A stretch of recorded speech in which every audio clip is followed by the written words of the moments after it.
ngayon ng artistang ito. Kaya ayon pa sa ilang netizen, hindi nga talaga panghabang buhay na trabaho ang pag-aartista. Tila napakabilis daw ng panahon na ang sikat noon biglang naging ganito ang buhay ngayon. Yan ang tinatahak na buhay ngayon ni Juliana Parizkova Segovia o ang sumikat matapos tanghaling first ever grand champion ng Miss Q&A segment ng It's Showtime noong 2018. Marangal na trabaho man ang pinagkakaabalahan niya ngayon pero hindi pa rin maiwasan ng ilang netizen na itanong kung bakit naging ganito ang sitwasyon niya ngayon. Ayon pa sa iilan ay baka di umano kinarma na ito ngayon dahil sa ibinabato sa kanyang ma-attitude issue. Dahil dito, marami ang na-curious sa malaking transition ng buhay niya lalo na't hindi na ito ngayon aktibo sa telebisyon bilang comedian actor matapos ang sunod-sunod na mga palabas at pelikulang kinabilangan niya. Usap-usapan nga ngayon ang vlog ng batikang talent manager na si Ogie Diaz kung saan nakuhanan niya ng interview si Juliana. Personal niya itong pinuntahan sa maliit na pwesto ng kanyang paresan at dito na ibahagi ng komedyante na nagsimula ang negosyo niyang ito noong pandemic.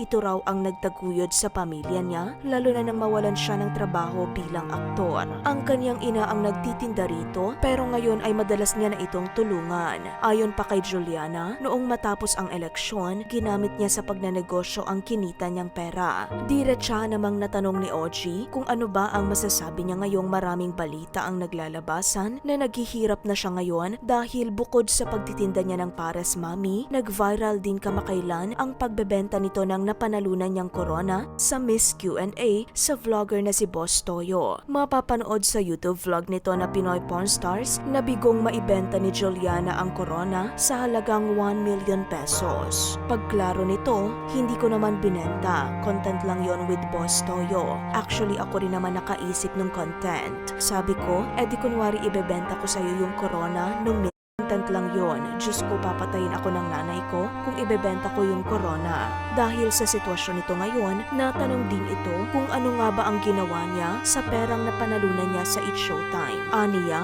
akala ko noon pag may 1 million ka, ang yaman-yaman mo na. Yun yung akala ko noon, pero hindi pala. Parang yung 1 million pesos ang bilis-bilis lang, lalo na pag galing ka sa yung walang-wala talaga, yung mag-start ka talaga ng bagong buhay. Gayunpaman, inamin ni Juliana na hiling niya pa rin hanggang ngayon na sana raw ay makabalik siya sa It's Showtime. Hindi naman kailan na nagkaroon ng hidwaan sa pagitan niya at ng host ng programa na si Vice Ganda dahil sa troll issue nila noong eleksyon na ibahagi nito na nag-effort naman daw siya na i-reach out si Vice. Aniya, nag-sorry ako noong na-offend ko man siya before. Sa huli, natanong ito kung hanggang kailan niya gagawin ang pagiging tindero ng pares. Aniya, hanggat kaya. Kung noon lagi kong problema ang pera, after eleksyon na nagkapera ako, ang ginawa ko talagang nag-business. Para mamroblema man kami sa pera, hindi na ganun kabigat. Ano ang mensahe mo sa buhay na tinatahak ngayon ni Juliana?